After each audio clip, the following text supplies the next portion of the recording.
Pag-uwi nila sa kondo ay napansin ni Aljan ang pagiging matamlay niya. Sinabi niya rito na sumama ang pakiramdam niya. Kahit init na ito na gusto nang makipagtalik sa kanya ay inunawa siya nito. Kahit halik sa labi niya ay hindi ito nakatikim ng gabing iyon. Natulog silang magkatabi habang nakayakap ito sa kanyang likuran. Nagtulog-tulugan lang siya upang huwag na itong mangulit pa. "Baby, pwede na ba? Okay na bang pakiramdam mo?" Tanong pa nito bandang 12:00 ng gabi. Gustong-gusto na nitong angkinin siya dahil nararamdaman niya kanina pa ang naninigas nitong ari na tumutusok sa bandang likuran niya. "Masama ang pakiramdam ko. Matulog ka na." Malamig niyang tugon kay Aljan. Narinig na lang niya ang pagbuntong hininga nito bago siya yakapin ng mahigpit. "Okay, get well soon, baby." Bulong pa nito bago ito nakatulog ay nagpunta pa muna ito sa banyo para siguro paligayahin ang sarili at alisin ang sakit ng puso nito. Kinabukasan, hindi masyadong nakatulog si Rina kakaisip sa mga sinabi ni Jaya sa kanya. "Good morning, baby. Masama ba ang pakiramdam mo?" Tanong ni Aljan sa kanya nang magising siya. May hawak na itong tray ng pagkain. Mukhang maaga itong nagising upang magluto ng agahan nila. Medyo walang gana niyang tugon. "Kawawa naman ang asawa ko. Mag-breakfast ka muna. Hindi ako nagugutom. Wala akong panlasa." "Ano anak? Ano nakalagay dyan?" Natulala na lang si Rina habang nakatingin sa papel na hawak-hawak niya. Sa numar iyon na nagpapatunay na isa pa din siyang dalaga at walang asawa sa batas. Para siyang pinagbagsakan ng langit at lupa nang makita niyang single pa din ang status niya at hindi nga nakarehistro ang kanilang kasal ni Aljan. "Patingin nga anak, natulala ka na dyan eh." Inagaw ng kanyang mommy ang hawak-hawak niyang papel. Napamura ito nang mabasa din ang nakasulat doon. "Sinasabi ko na nga ba? Hudas talaga yung Anderson na yan. Binahibahi ka tapos hindi naman pala totoo ang kasal niyo?" Naghuhuramentado at gigil na sambit ng kanyang mommy. Napapatingin tuloy sa kanila ang mga taong nakapila din. Nandoon sila ngayon sa mismong PSA office kung saan maaaring mag-request ng Senomar. Nagpasama lang siya sa kanyang mommy dahil hindi naman niya alam kung saan kumukuha ng mga papeles na ganoon. Ikinuwento niya sa mommy niya na may nakapagsabi sa kanya na hindi totoo ang kanilang kasal ni Aljan, kaya nais niyang magpasama dito kung saan iyon nakukuha. Tumakas lang siya kay Aljan at ang buong akala ni Aljan ay nasa condo unit lang siya. Wala na siyang bodyguards dahil kumpiyansa na itong hindi na siya tatakas pang muli. Walang hiya talaga. Nung kinuha kanya sa bahay natin, hindi na nabalik ang amor ko dyan sa Anderson na yan. Napakawalang puso. Tama na po. Umuwi na po tayo. Halos nangihina niyang saway sa kanyang mommy. Kahit kasi niloko siya ni Aljan ay masakit pa din para sa kanya ang makarinig ng mga masasakit na salita laban dito. Siguro yung mahal na talaga niya ito.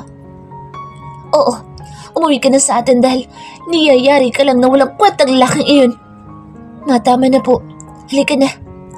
Napayuko siya at dahan-dahan siya lumakad palabas ng gusali. Panay ang pagbubunga nga ng mommy niya doon, ngunit iniwanan na niya ito at nauna na siyang lumabas. Lalo lang kasing naninikip ang puso niya. "Sandali, hintayin mo ako." Nabutan agad siya ng kanyang mommy dahil mabagal lang naman ang kanyang paglalakad. Lugmok na lugmok siya dahil sa nagsasabi nga ng totoo si Jaya. Ang buong akala pa naman niya ay mag-asawa na talaga silang dalawa ni Aljan. Ngunit nagkamali siya. Masyado siyang tanga. Nagbulag-bulagan siya dahil sa ano? Dahil masarap ang ginagawa nito sa kanya? Dahil masarap ang pinaparanas nito sa kanya? Kaya nakalimutan na niyang timbangin kung ano nga bang intensyon nito sa kanya? Sino nga bang lalaking tanga ang pakakasalan pa ang kapatid ng babaeng kamuntikan ang pumikot dito? Bakit hindi niya naisip kung ano nga bang motibo ni Aljan para pakasalan siya? Hindi ba't ito na rin mismo nagsabi sa kanya na dahil lang napapaligayan niya ito sa kama, kaya siya pinakasalan? Napaupo siya sa gilid ng kanyang kama nang makauwi siya sa mismong bahay nila. Napahagulhol na siya. Doon na siya sa bahay nila nagpauwi. Hindi na niya kaya pang makita si Aljan at hindi na siya babalik sa kondo nito. Anak, uminahon ka. Hinagod ng kanyang mommy ang likuran niya habang humahagulhol siya. Nakailang missed calls na din si Aljan sa kanya at marami na itong text messages. Hindi niya sinagot ang missed calls at hindi rin niya binasa ang mga text nito. Marahil hinahanap na siya nito ngayon. Walang kwenta ang lalaking iyon, anak. Sayang lang ang luha mo. Naluluha na rin ang mommy niya habang nakikita ang paghihirap niya. Mahal ko na po siya, mommy. Pag-amin niya, alam ko anak, hindi ka naman iiyak ng ganyan kung hindi eh. Nandoon din sa loob ng kwarto niya ang daddy niya at ate Sophia niya. Sinabi na ng mommy niya sa mga ito ang natuklasan niya. Malungkot ang mga ito at nakaramdam din ng galit para kay Aljan. Patawarin mo ako, Rina. Kasalanan ko ito. Kung hindi ko sinubukan lokohin ng lalaking iyon, hindi mo ito mararanasan. Hindi ka sana niya pinaglaruan ng ganito. Hindi na nakatiis ang ate Sophia niya at lumapit na ito sa kanya. Niyakap siya nito ng mahigpit. Shh! Ate Sophia, huwag ka nang umiyak. Makakasama sa pamangkin ko iyan. Niyakap niya rin ang ate niya. Nakokonsensya kasi ito dahil pakiramdam nito'y ito ang may kasalanan sa lahat. Kung hindi ko ginalit at niloko sa Aljan, hindi kanya gaganituhin. Sorry, Rina. Sorry. Ate, may kasalanan din ako sa'yo. Mas malaki pa nga ang kasalanan ko. Binala ko pang agawin sa'yo si Aljan noon. Kaya heto, kinarma na ako, ate. Patawarin mo ako sa nagawa ko sa'yo. Hindi ko sinasadya, ate. Naging emosyonal na tuloy sila dahil napakabait ng ate Sophia niya sa kanya. Kahit siyang may kasalanan ay ito pa ang nangihingi ng kapatawaran sa kanya. Naunawaan kita, Rina. Alam kong nagmahal ka lang. Alam kong wala lang choice dahil nakilala mo si Aljan sa Boracay at wala kang kamalay-malay na siya ang lalaking pakakasalan ko. Wala kang kasalanan, Rina. Wala. Tumigil na nga kayong dalawa. Pareho kayong walang kasalanan. Galit na sita sa kanila ng kanyang daddy. Minsan lang itong magalit ngunit para na itong aatakin sa puso dahil namumula ang buong mukha nito. Daddy, hindi na ako makapapayag na isa sa inyo ang mapaglaruan na naman ng lalaki iyon. Dadaan muna siya sa bangkay ko. Napalunok si Rina dahil sa kaseryosohan ng binitawan na salita ng kanyang daddy. Huminahon na kayo. Bumalik ka na muna sa Japan, Rina, para makalayo ka na sa lalaking iyon. Tatawagan ko si Kenji para isama ka na sa Japan. Ngayon ang flight ni Kenji, di ba? Tanong ng mommy niya dahil nagpaalam si Kenji kagabi sa mga ito. Oo, kaya ipapasama ko na sa kanya si Rina. Huwag ka na magdala ng kahit na ano. Ang mahalaga ay makaalis ka na rito. Wala siyang nagawa kundi ang tumango. Mas mabuti na nga lumayo siya kay Aljan kaysa ang tuluyan na siyang mabaliw sa pagmamahal sa lalaking walang balak na mahalin siya. Napahagulhol na lang siya na maisip niyang kahit kailan hindi pa nito sinabi sa kanya na mahal din siya nito. Hinihintay niyang sabihin nito iyon ngunit kahit isang beses ay hindi pa nito nasabi sa kanya na mahal siya nito. He never said that he loves her even just once. Nakiligo muna si Rina dahil hindi pa siya naliligo. Nanghiram na lang siya ng damit sa ate Sophia niya. Hinihintay ka na ni Kenji sa airport. Binili ka na niya ng tiket. Maya-maya pa isambit ng daddy niya pagkatapos niyang maligo. Tumango na lang siya.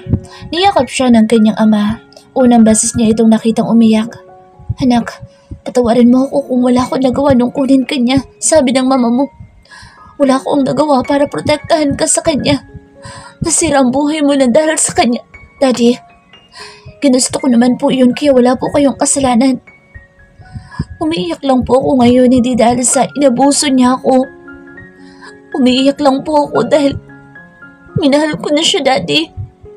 Mahal ko po siya. Hindi po ako nagsisisi na nakasama ko siya kahit sandali. Kaya huwag po kayong mag-alala, Daddy. Hindi po nasira ang buhay ko. Nawasak lang po ang puso ko. Yun pa sana idadagdag niya ngunit hindi na niya iyon sinabi pa. Tumango lang ang daddy niya. Nagyakapan pa muna sila ng kanyang pamilya bago siya sumakay sa taxi papuntang airport. Habang nasa biyahe siya ay hindi niya maiwasang tingnan ang kanyang cellphone. Ibinigay pa naman iyon sa kanya ni Aljan. Brand new cellphone iyon. Napakaraming missed calls and texts ni Aljan sa kanya. Hanggang sa nakarating na siya sa airport at nagkita na sila ni Kenji. Hindi pa rin tumitigil sa pag-miss call si Aljan sa kanya. Ayos ka lang ba, Rina? Tanong ni Kenji sa kanya nang makaupo na sila sa loob ng eroplano. Paghikbi lang ang naisagot niya kay Kenji. Naunawaan naman siya nito. Naikwento na marahil ng dada niya ang nangyari kaya hindi na nagtatanong pa si Kenji. Napasinghap siya nang mag-vibrate ulit ang kanyang cellphone. Baby ko is calling. Tumatawag si Kenji sa kanya. Hindi niya alam kung ano nagtulak sa kanya para sagutin ang tawag nito. Jesus! Oh God! Mabuti naman sinagot mo na, baby. Where are you? I'm so worried about you. Pinigilan niya mapahikbi ng malakas nang marinig niya ang nag-aalalang tono ng boses nito. Para bang alalang-alala ito sa kanya. Wala itong kamalay-malay na nasa loob na siya ng eroplano. Aljan? Baby, nasan ka ba? Bakit hindi mo sinasagot ang mga tawag and text ko sa'yo? Hindi ba't may usapan tayo ngayong gabi? Napalunok siya nang maalala niyang may dinner nga pala sila ngayong gabi. Ipapasundo lang daw siya nito sa isa sa mga alagad nito papunta sa restaurant na kakainan nila. I'm not coming. Mahinang sambit niya. Why? Nasaan ka ba? Susunduin kita. Tigilan mo na ako. Maghiwalay na tayo. Sasama na ako kay Kenji. Narealize kong siya ang tunay kong mahal. Napahagulol siya sa pagsasinungaling niya. Hindi ito kumibo sa kabilang linya. Eksakto naman na nagsalita ang piloto na magta-take off ng eroplano. Narinig iyon ni Aljan.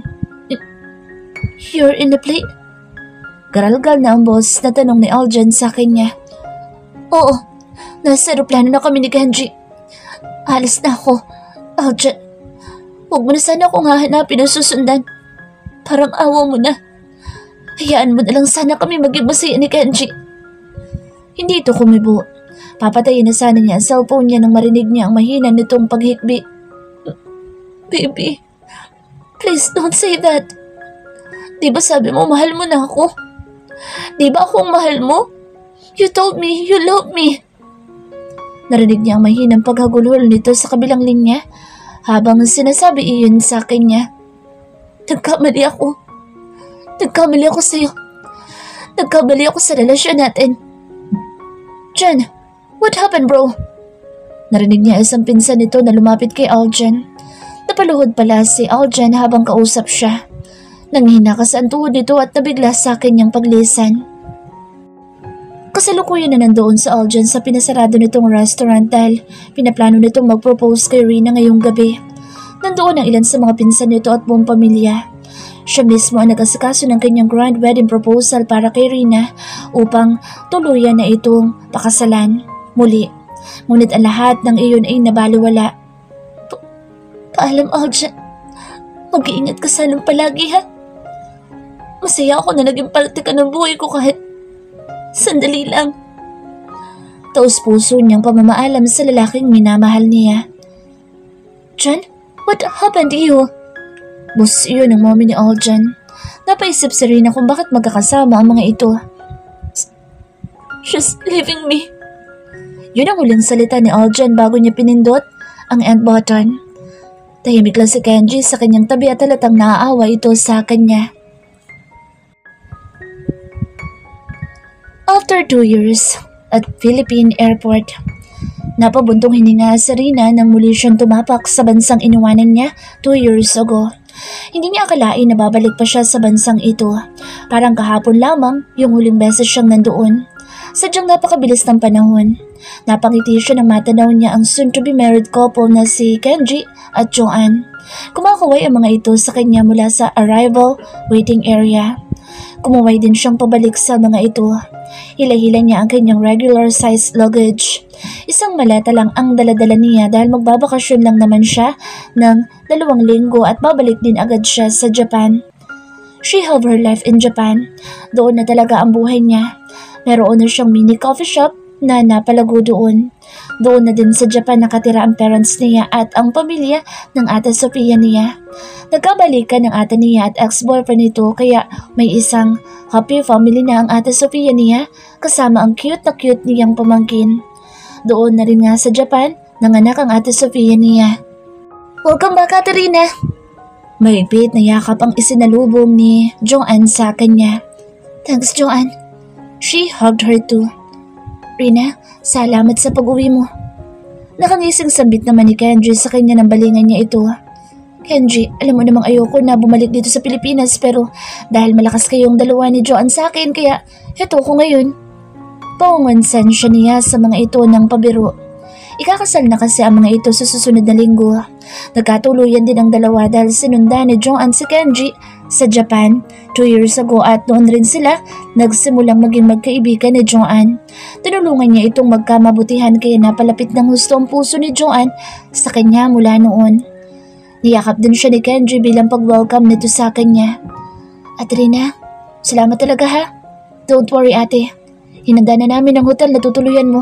Sugot ko na lahat ng expenses mo, ate. Ang galante at sweet naman. Salamat, Joanne. Pero hayaan mong si Kenji magbayad sa lahat. Tumawa ang mga ito. Kumain muna sila sa isang restaurant sa loob ng airport bago siya inihatid ng mga ito sa hotel na tutuluyan niya sa loob ng 2 linggo. Mamayang gabi na kasi ang couple's night party ng mga ito.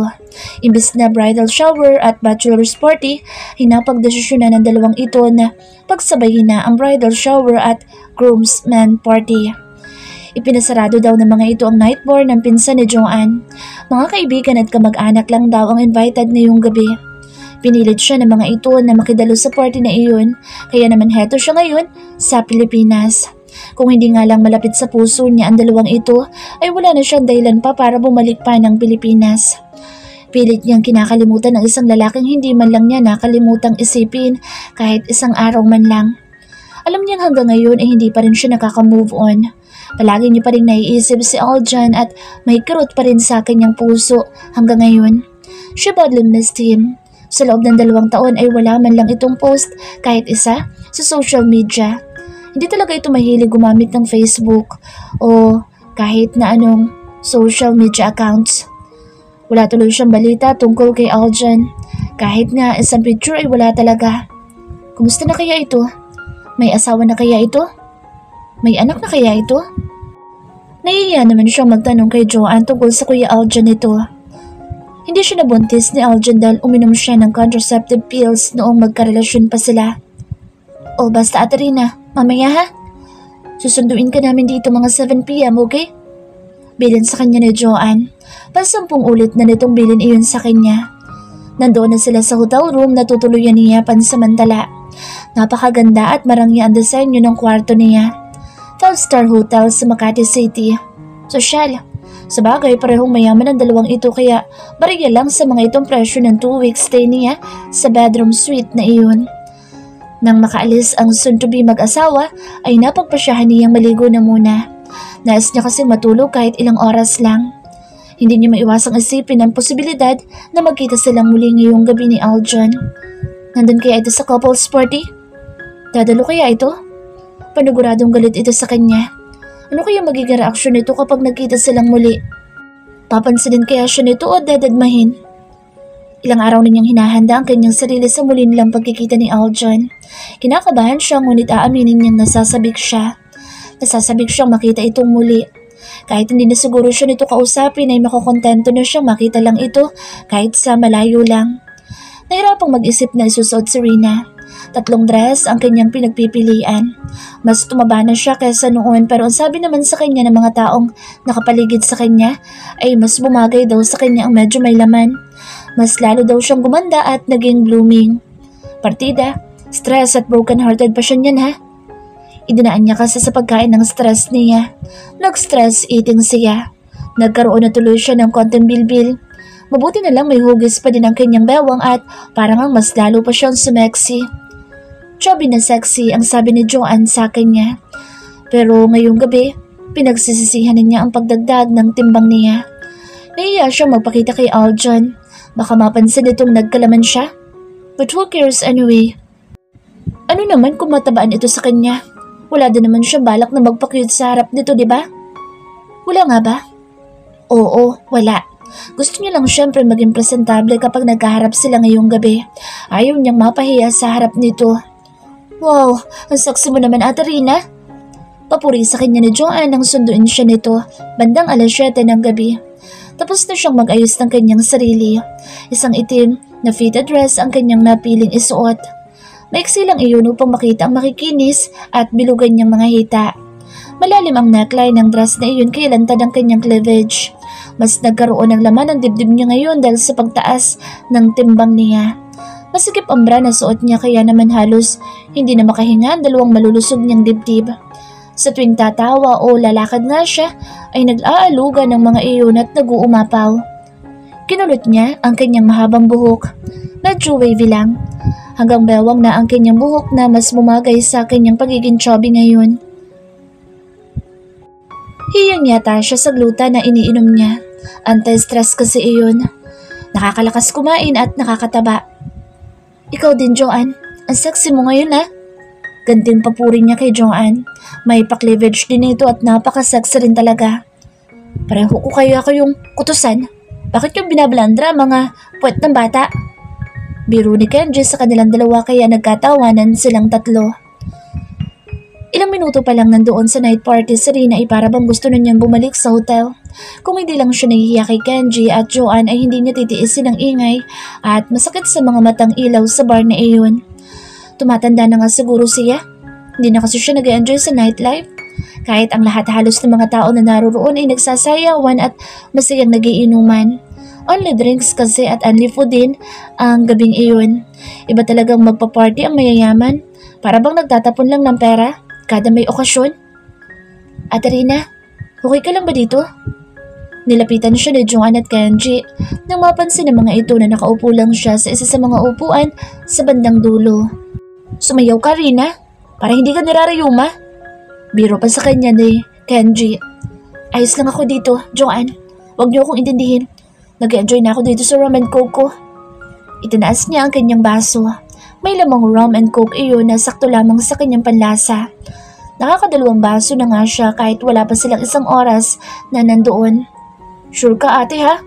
Yeah, I'm sure guys. Don't worry. Sige na, mag-enjoy na kayo doon. Nakangiting pagtataboy niya sa mga ito. Ayaw niya rin naman na makihalubilo sa mga bisita ni Joanne at Kenji dahil panay pinsan iyon ni Aljan. Tila, mga gwapo at magaganda lang yata ang invited sa party na iyon. Wala pa kasi siyang nakikitang lalaking hindi gwapo at babaeng hindi maganda.